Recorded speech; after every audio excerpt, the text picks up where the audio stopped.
দেখি বড় ভাই দোকানে আছে কিনা, একটা ফোন দিয়ে দেখি। কমিশনের বিষয়টা বড় ভাই আগে ভাগে বলে দিই।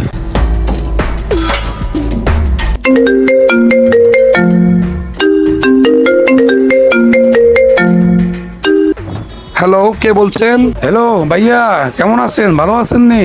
হ্যাঁ আছি, ভালো আছি। কি অবস্থা? আছি, দোকানে আছি, আমি দোকানে আছি। ভাই একটা কাস্টমার নিয়ে আইতেছি, মোবাইল কিনবো, আমার কমিশনটা রাখিন। আচ্ছা ঠিক আছে, আচ্ছা ঠিক আছে, ওকে ওকে। এটা বলতে হইব না, এটা আমি রাখি দেবো, চেষ্টা করি। ওকে।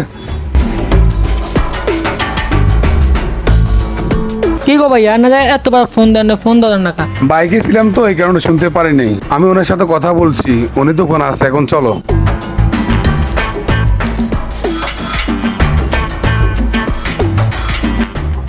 আসসালামু আলাইকুম ভাইয়া, কি অবস্থা? ওই একটু আগে ফোন দিছিলাম না, ছোট ভাই একটা মোবাইলের জন্য। আপনাদের বাজেট কেমন? মানে কত